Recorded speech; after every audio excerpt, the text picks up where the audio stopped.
Hello everyone, welcome back to West Swans Walk. Tonight we've got a full house. Hugh, James and Rich all with us tonight. We're going to be talking about the main talking points from the last two games, Man City and Charlton away. Bonfire night, what player this season you think needs a rocket up his backside? And with a 25% a quarter of the way of the season over, where are we going? Where are we going to finish up? Updated predictions on that on our behalf. And who gets in an E later on in the show with our A to Z of Swansea City. Right. With that being said, lads, what's the main talking points taken out of Charlton? We'll start with Charlton first because City was a no-brainer that we're going to lose that a little bit. Who's going to kick off that? Well, again, more the same, really, isn't it? Again, no.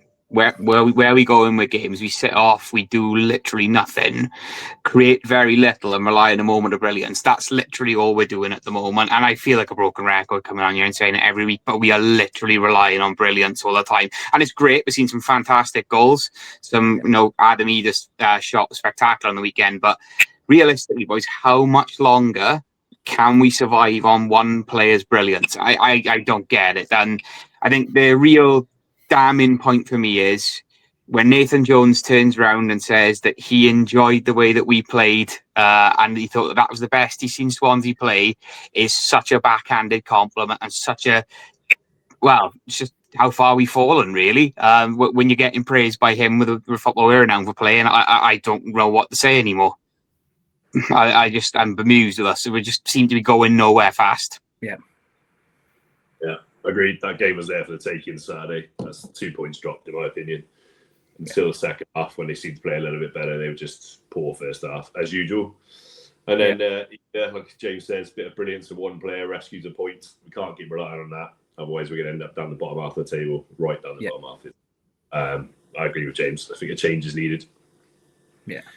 I always like to put the positive hat on. And I think we're a couple of goals away from being a good team. And I think the way we play isn't great at the minute now, but I think we need to find new ways of creating chances. And, it's easier said than done. I think, though, once we do get a good win over someone, we do to give someone a hiding, 100%. I think once one of these wins comes, I think we'll start picking up more points. I'd like to see like a few of the other fans, a bit more creative players playing, maybe like Widdell. I think there's a lot of talk about him improving and getting him in the side somewhere. But ultimately, we haven't really got a great wingers at the moment, I think, this season. I think there's a lot of promise with Anusa, but I think fitness and can he play 90 minutes ever? Like, I don't know. Ronaldo's end product was there a little bit at the beginning of the season. It's kind of dropped off now. Those wide areas, we're not putting balls in the box. And ultimately, that's the key thing. And talk about key, maybe later on a bit more. But, last season, he was creating a lot more on that right-hand side. We're very much a one-sided team. It's all coming down that left channel. Once teams are blocking us out, they've got nothing else. What's the second plan?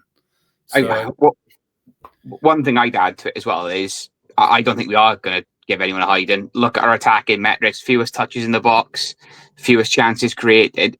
There's nothing there. What's Ronaldo doing to get starts over Benson all the time? Honestly, I don't see what we're doing, where we're going to create from. We've got two fantastic strikers, but no one to give them service. No. So, other than scoring the odd goal in the game, I don't see us scoring 2 or 3 in a game. I mean, if you look at the expected goals, we're at 0.7, 0.8 every game. And it's just, my worry is when either of the Popnik now hit a dry patch, and it is going to come, where do the rest of the goals come from? Last season, Liam Cullen was chipping in with a few goals as well. Don't forget, we had worse strikers last year as such. For Popnik wasn't settled, and Cullen had a few good games himself. We came deep, got a few goals there. But we were creating a bit more. I think his confidence as well, pushing forward and trying to get those chances. We're sitting back a bit too comfortable for my liking. Second part of that season, you had O'Brien and Franco.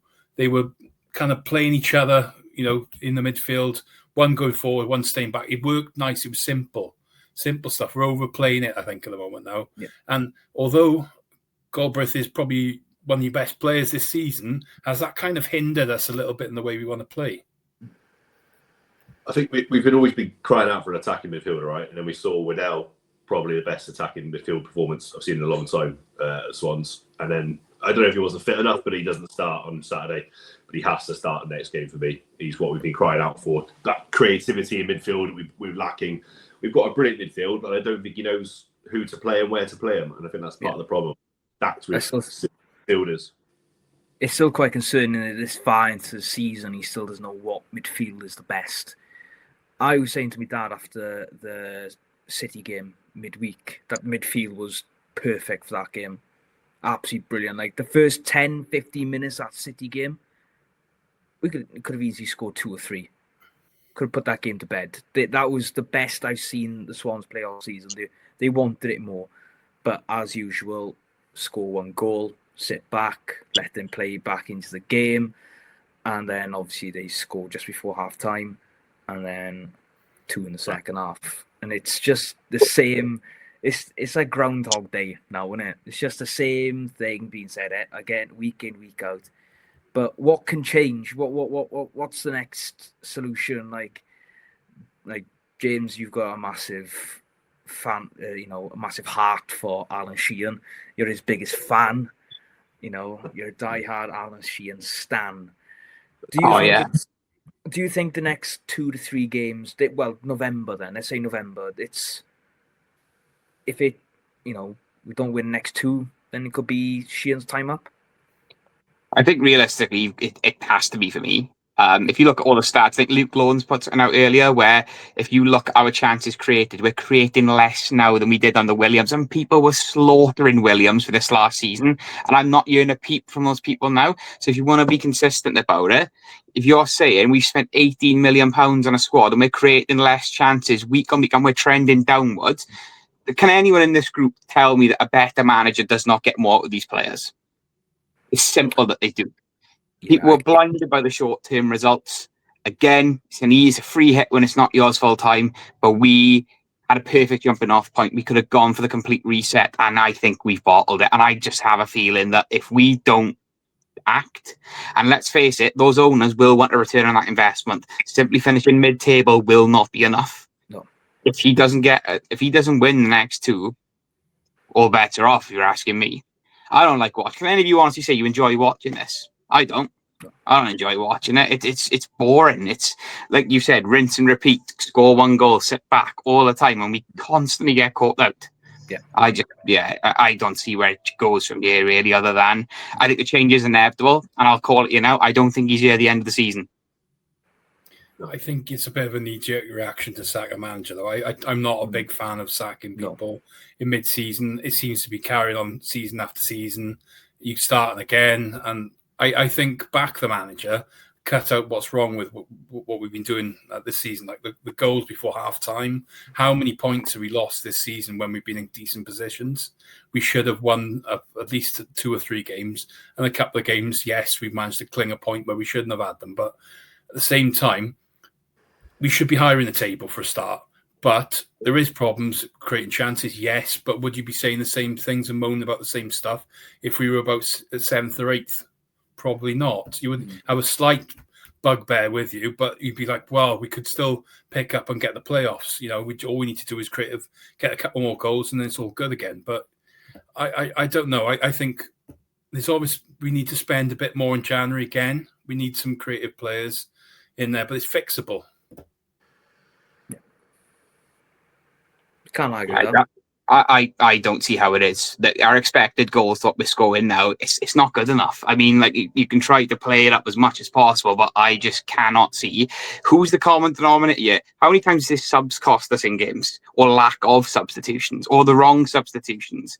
Bringing Fulton on when you 1-0 up, or the whole game bringing Cullen on when it just sucked the momentum up of the game. Chopping and changing the team week in, week out. He doesn't know his best side, and we're a quarter of the way through the season. I'm sorry, I've never been convinced. Everything I've said has come to fruition so far. We're getting praised by a guy who's the antithesis of Swansea football, which is Nathan Jones. That shows me what direction we're going in. I don't want to see us go fully into the way he plays football. And if you watch that game on Saturday, it's one of the worst games of football I've watched in a long time. I'm sorry, I don't want to see us like that long term. I can't. I think that one of the biggest things you said there, one of the biggest talking points is like, I think it's been brought up many times. He just doesn't know his best starting 11. It's chopping, changing the squad week in, week out. There's no, okay, fair enough. Some couple of players be in and out of the squad. Let's say Josh Key, whatever, at right back. But at the same time, you've got to have a strong contingent of 7 to 8 starters week in, week out to get that skeleton of the squad that, that really get it, know what they're doing.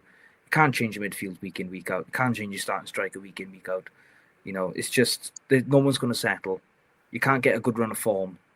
I think that's one of the biggest talking points I've seen being spoken about is, who do you start? Does he know he's going to start?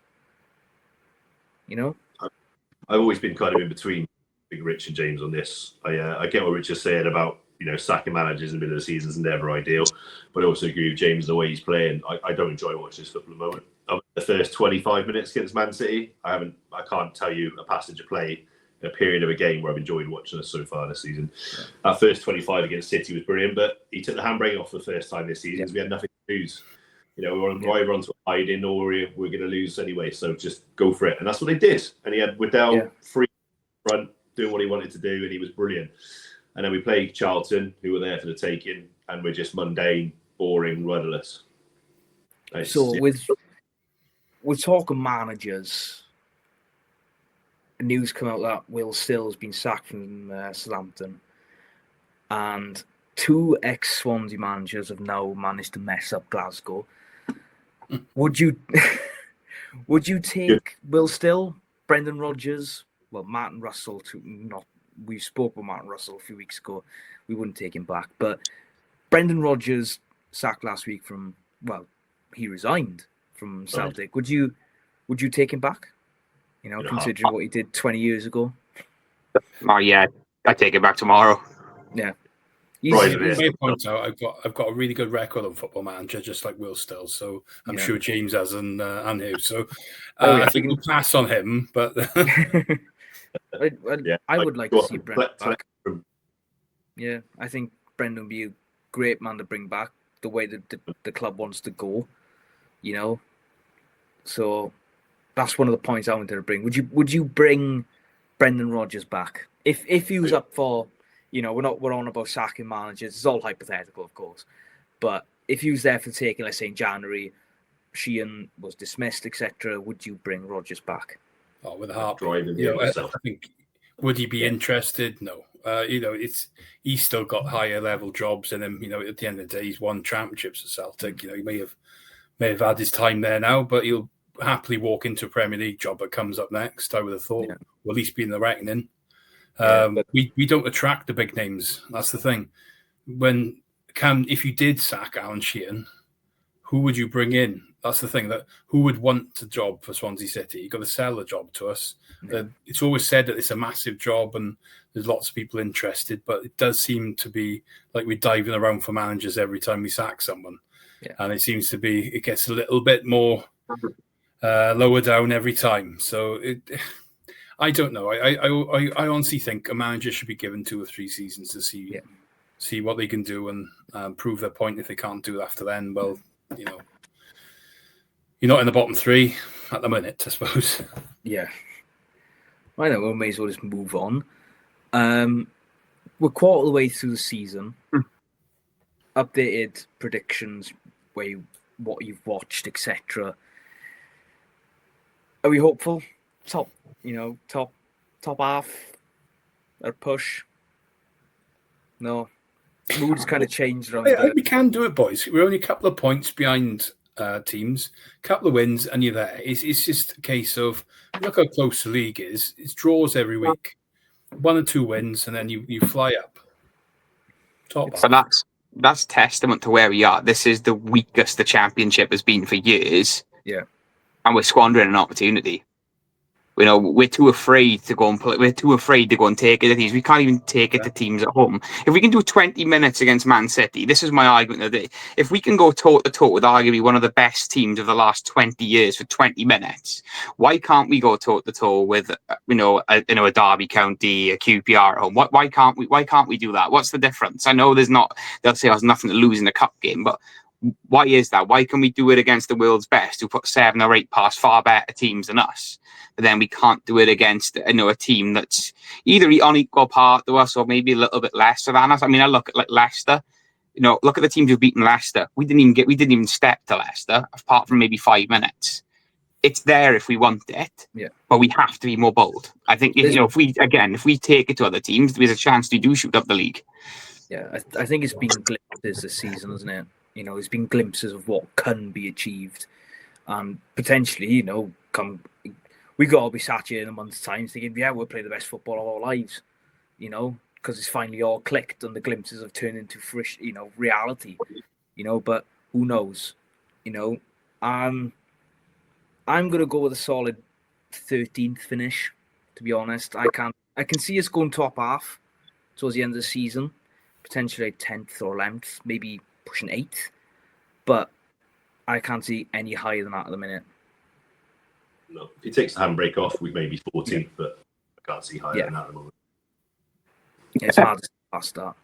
January's a big thing at the end of the day, and you always got to expect that the bigger teams are going to strengthen as well in January. So you think that those top 6 places are always going to be beyond us, but I think that placings between like 6th, 7th to 12th is doable, but you'll have to spend, and what they want to spend if you're not going to get the top 6 is that kind of back and forth scenario you're going to have with the board. Then if you're not in and around it, why bother? If you're stay up. Could it be that the club are looking at this as in like a foundation setting season with new ownership and whatever, see where the club is overall this season, where the football's been played, etc. Players need to come in or leave, etc. Deadwood, and then next season really push on, because nothing's going to change in a season. Let's face it, not even the best teams can change over in a season. But who knows? That's just my opinion. You think about the gelling factor of the squad as well, mind. It's how many players we bring in and out all the time. Like Vipotnik is a prime example. He's been there a year. Now he's settled into the team. Yeah. Whereas you've got half a dozen guys just playing together for the first time. They've only had half a dozen or so games each playing as a team together. And now I expect come March, they may well be playing well, great slick football, but I think we are missing a bit. And I know it's people want things now, don't they? They want demand results, but sometimes it does take time and you have to be patient. But you need a mix, really, don't you, I suppose? Yeah. With me, it's not so much the results. I want to see what the plan is, and I can't see the plan at the moment. And that's the frustrating thing. If you can see something, like people can slaughter Russell Martin, Luke Williams as much as they want, right? But at least with Luke and Russell, you could see what they wanted. You could see what they were trying to do. I think with this, we can't see what we're trying to do. And I think that's the frustrating thing for me, is because we're very ingrained in the way we play football here, and we can't see what they're trying to do at the minute. It's just that, we're trying to do all sorts of stuff. I just don't think it's working. I think it's going to be 14th place this season. Yeah. I think that's where I see us end up. Looking at the stats, chances created, it's going to be middle of the pack again. And I don't think that constitutes success with the money we've thrown at it this year. No. With that being said, then, what player in the squad needs a rocket up his backside to really, really push on the season? Like, who really needs to pick up his pull his socks up? 100% Josh Key. 100% Josh Key. I was going to go Josh Key. You're letting us down so badly on that right-hand side. And Ronaldo as well. It started off so well. That right-hand side needs to be much better than it is. Yeah. For me, it's awful. Ronaldo for me, because I genuinely don't see how he keeps starting every week when you've got Manuel Benson breathing down his neck. I mean, every time he gets the ball at his feet, he either just balloons it out over the other side, or you can see he's got caught up in his own head. Is he going to take the man on? Is he going to try and cross the ball first time? So I think for him, we need to see that form that he showed at the beginning of the season, because he's a shadow of himself at the moment. Yeah. Another one as well, I was going to say, is controversially, Franco. Franco needs to kick up his backside, because how good he can be, and the 2 games we've seen him be great at, Man City, and there's another big game where he scored that really lovely goal the other day, and he's been playing within himself all year. It beggars to believe is he playing for a new deal somewhere else? Yeah. I think on the Benson, I agree. I think he needs to start over now, but also when he's come on, I haven't seen him do a lot so far to get me off my seat. But I think Om's been the worst player so far. I think Josh Key is due to criticism, rightfully so. I thought he also had one of his better games against Man City.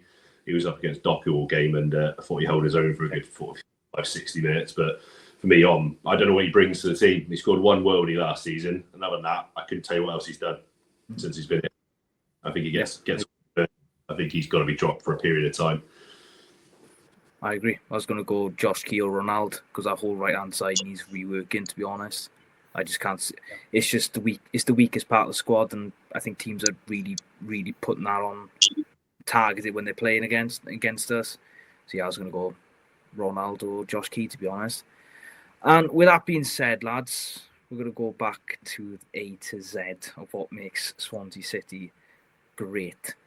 So if I bring it back onto the screen, it's E this week. Hope we all know who our picks are for E.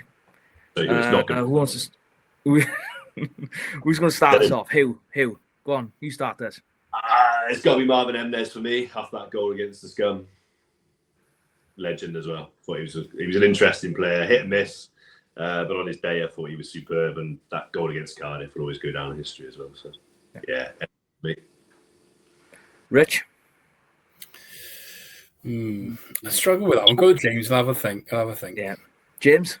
I've got a nice one. The legend himself, the European Championships winner. I've never seen a man look so uncomfortable in a Swansea shirt. Yeah. Remember watching him in the cup against York, and he nearly stopped Matt Grimes' goal going in because he was on the floor in an offside position. He literally had to lift himself out of the way for it. I think he spent more time on the floor than he did on his feet, and then somehow scores the winner in the Euros final. That's just typical Swans. Yeah. I love it. I had Adair as well. I completely forgot about him, and I just remembered about him was about an hour ago, and I thought that's a brilliant shout just for that reason. Yeah, I can't top these boys, to be honest. I'm trying to think, he is a bit of a struggle with me. I'll come up with something afterwards now, but yeah. Sure, I must say, James just pulls out a random classic every week. You know, I remember sitting in the pub watching Adair.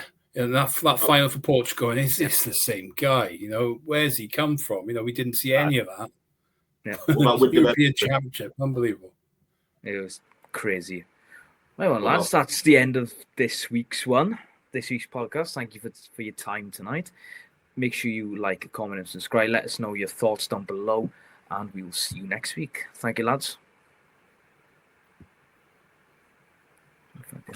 With Evans, you could have